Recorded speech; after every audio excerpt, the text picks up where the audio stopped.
did not kill himself.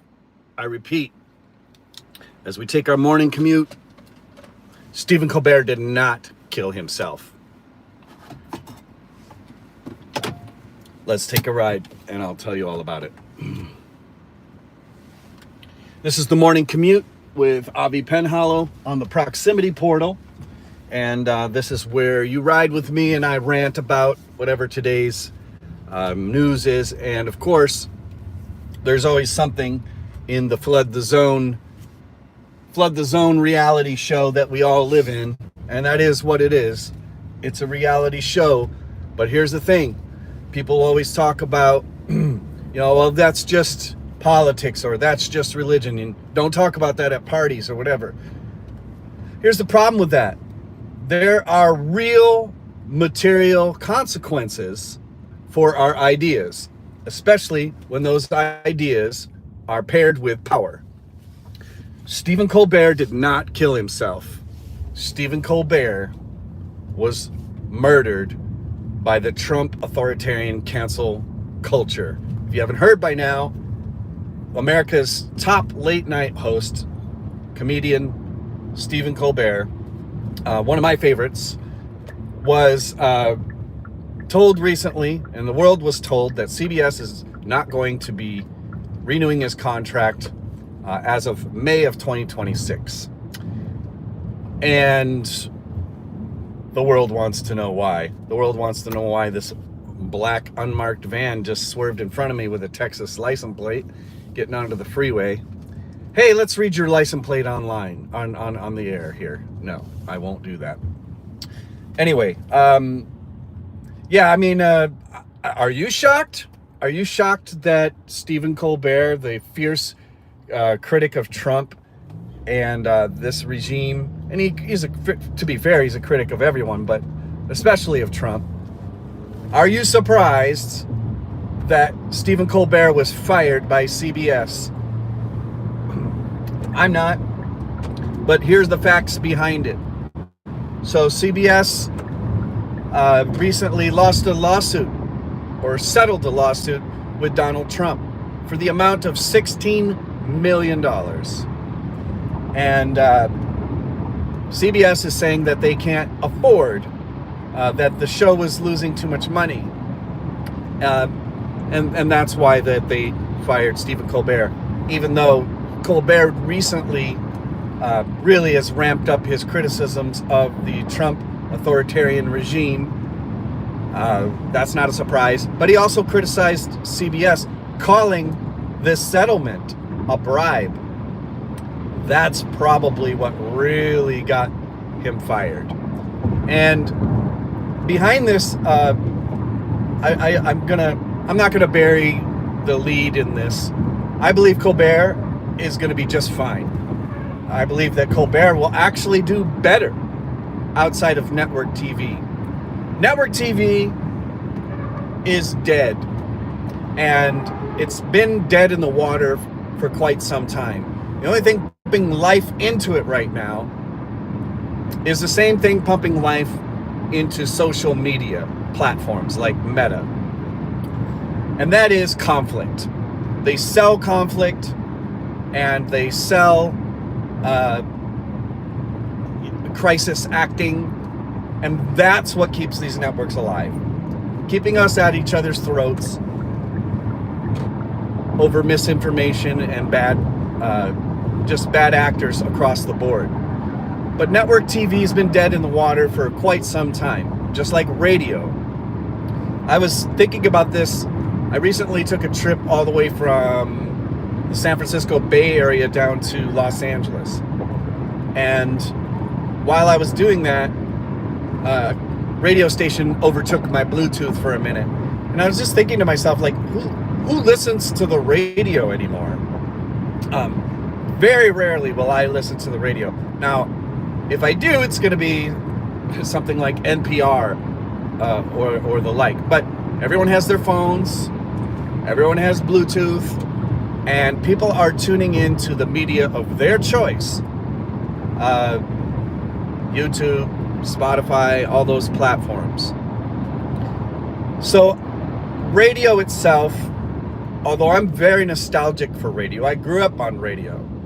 I'm old, so I miss radio. I did my time in radio. Spent several years with a show on a local college station in Beloit, Wisconsin. So I love radio. I grew up on it, but there comes a time where the technology changes, and people switch to new mediums. You know, there were songs about it. When the radio became a thing, there were songs about the radio. And then when MTV came along and replaced, or people thought it was going to replace the radio, the very first song ever played on MTV, sorry for the shaking, was Video Killed the Radio Star, right? And then also every medium that comes along, CDs replaced vinyl for some.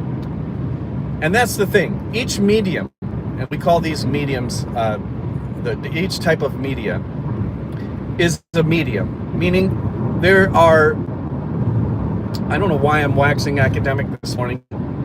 Each medium has its own bandwidth, or it has its own abilities and capabilities that other mediums don't have. So writing, when it came along, allowed people to externalize their thoughts, probably for the very first time. And that changes, it actually doesn't just keep a record of your thoughts or be able to preserve ideas. It allows you to reaccess them, and it actually changes your own thinking and your own ideas, if you really think about it. So each medium, as it passes through a new form and new iteration, recording changes how we think about things and how we think about the past. I mean, you could throw anything in there. You could throw the Rodney King riots. Why was that a big deal? This was like stuff that happened normally, police brutality and that sort of thing. But it was caught on camera, and that's why it blew up. And then it blew up in the mainstream network media, which we're moving towards right now. And mainstream, and now we have phones, which completely changes the game when it comes to independent media, capturing things in real time, and then on the internet. So you guys know all this, right? And so the reason I say that Stephen Colbert is going to be just fine, that's what I'm saying. Stephen Colbert is going to be just fine because the new platforms, and the ones that matter, are not dependent solely on networks like CBS, NBC, any of these platforms. And Stephen Colbert already has a massive, massive following. And so he's going to be just fine. Now, I'm not saying that, people shouldn't be upset about this, because there are reasons behind all of this that's really deeply concerning.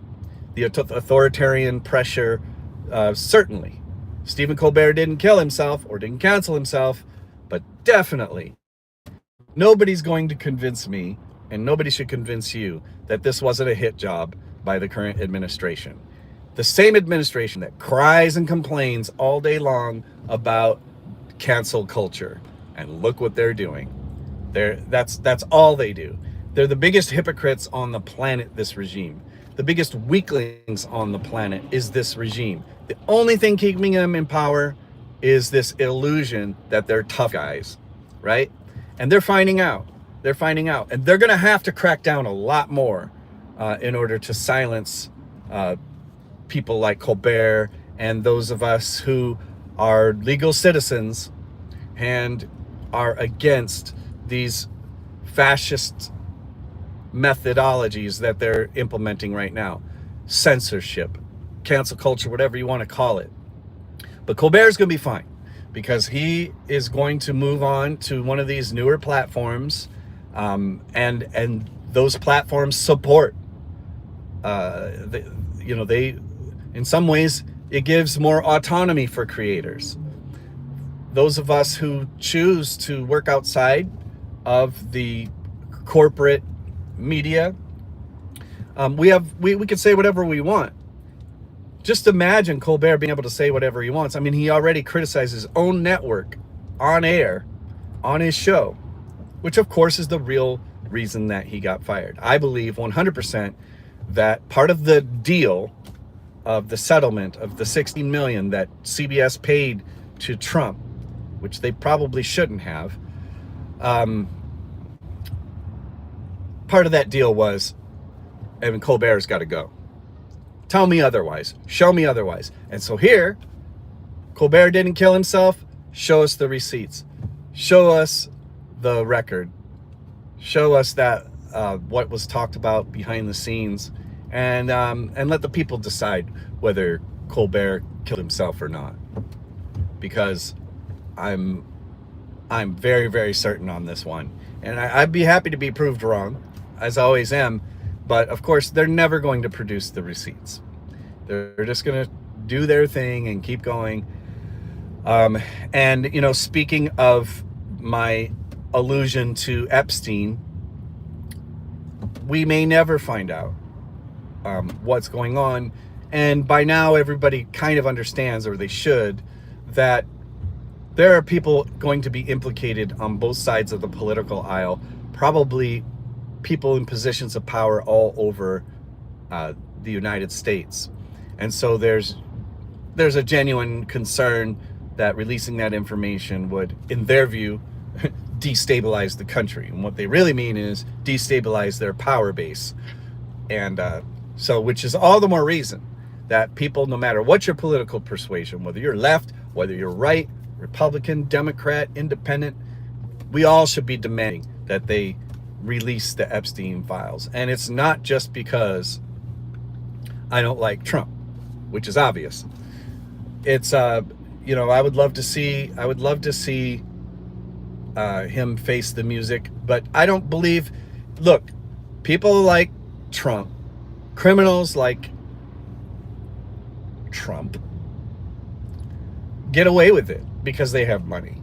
They get away with it most of the time, 99.9% of the time. I mean, it has to be like, the public outcry has to be just like massive for any of these people to face the music. Okay. So, and when you're holding all three branches of federal power, it's highly unlikely that you are ever going to be held accountable for your crimes. And there are many. And speaking of that, you know, another thing I think that we have to reflect on is it's a sad case, but Americans have historical amnesia, and we forget so quickly. Our attention span at the most is like a 2-year cycle. And that's giving us a lot of credit. We go from cycle to cycle. We go on election cycle. We go on the news cycle. There's different cycles that our consciousness is tuned into. And it's a very short attention span. And a lot of that has to do with going back to what I was talking about earlier, and that is the mediums or the media that we tune into are intended for short attention spans. The sitcom was designed for 30 minutes, and it's not even 30 minutes of content. It's like 20 minutes of content and 10 minutes of ads, right? Our conscience our attention span is short. That's my point. But we forget some very, very important things in recent history.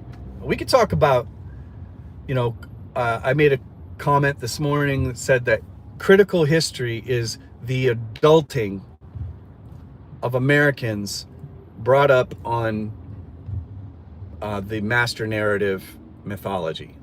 I'll say that one again. Critical history is adulting for Americans because we do not like to reflect very deeply on things. And so why is it that so many people just want to sweep racism under the rug, sweep slavery under the rug, sweep genocide of the indigenous peoples of this continent under the rug? Oh, that was ancient history. Okay, fine. It's not fine, but for the sake of argument, what isn't ancient history for you? Because certainly for the Trump regime in this second term and then also in his first term, but anything that goes wrong is going to be Biden's fault. We know that. according to in the Trump regime. Trump could be president 10 years from now, and if something went wrong, it would still be Biden's fault. Now, I'm not here to defend Biden, but you guys all know that's the line, and that's the go-to. In fact, right now with this whole Epstein thing, what's the pivot? Obama. I mean, the favorite villain of all for the far right, Obama. And why is that? Do you remember? Do you remember how this all got started? I do. I'll never forget it. I'll never forget it. I believe it was the White House press dinner. And Obama roasted the shit out of Trump. I mean, that if you go back and watch it, just, you know, that was one of the most devastating takedowns we have ever seen when Obama roasted Donald Trump to his face in public. The camera shot it. You could see that he was seething. He does not take that kind of stuff well. And this is directly connected to Colbert did not kill himself. So don't forget, when Obama was elected, the whole country rejoiced. Oh, we elected our first black president. And, you know, and a lot of people voted for him who may not have otherwise done so. And it was more so because, well, they didn't want to be seen as a racist. And, you know, they won't say this stuff out loud, but there are a lot of contributing factors for why a lot of people actually voted for Obama from the white community. So, I mean, but when Obama roasted him so bad, Donald Trump wanted revenge. And he made that his life's goal to get that revenge. Well, guess what? He's gotten that revenge and some more. And I don't say that to disparage President Obama at all when it comes to his choice to do that. But there were consequences for that action. I truly believe that. Does it make anything right about it? No. But you're talking about someone in a position of power who lives and breathes for attention, and somebody who wants to be liked, who will never be truly liked by the majority of people. Let's get that straight. The majority of people do not like Trump. Not even a lot of his people who voted for him like him. But that's what he lives for, and that's what he wants. And so the media networks, left and right, MSNBC brought us Donald Trump just as much as Fox News did. I think people forget that too. They're the ones covering him nonstop. And now you have to cover him. He's the president of the United States. You can't get away from it. But I'm talking about back in 2016, back when everybody was laughing about it when he came down that escalator, not knowing what the real deal was when it comes to all that. And so, or what was about to happen. And not only that, but they pushed Trump over and over again because it was good for the ratings. And so I remember watching Bernie Sanders absolutely slamming it on the campaign trail, and was winning that race, by the way, in the primary, 100%. And I don't care what your thoughts are about Bernie. I mean, and I don't care if you want to call me a misogynist for saying that, because it makes absolutely no sense. And I think those days are over, being able to like knee-jerk that reaction. I was a Bernie supporter in 2016, and I campaigned for him. I did not the most recent time, and there are many reasons for that I won't get into now. But I was actually in Texas when Bernie Sanders was running, and you could not find an empty seat. You couldn't find any place to go. In fact, it took me 2 hours to get home, traveling like less than a mile.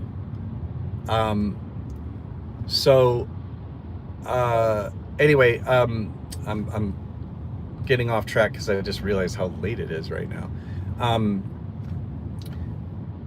And that was completely smashed. So the whole Bernie thing was completely torched by the Democratic Party and complicit by the complicit media networks like MSNBC, Rachel Maddow, all those people. They were completely a part of it. So they brought this upon themselves. And in 2008, or 2000, actually that's another important year for our historical amnesia as well, but 2016 was really when this stuff got cooking. But fast forward to today, my last note to you this morning is that it is extremely important for us to be conscious and cognizant of the past, because we don't want this moment to pass in which they get away with it again. But my short message is that Colbert did not kill himself, and that he's going to be fine on these new platforms. But these new platforms, Midas Touch is one of my favorites to tune into. You should do that. The Proximity Portal, please like and subscribe if you haven't already. This channel needs your help. We're closing in now on our first 1,000 subscribers, and your help would be greatly appreciated. I'll be back on here every morning. That's what I do. This is The Commute with Avi Penhallow on the Proximity Portal. If there's anything in particular you want me to talk about, put it in the comments. I'm interested. I respond to all of the comments, so let me know what you're thinking. And tell everybody today, Colbert did not kill himself. Have a great day, guys.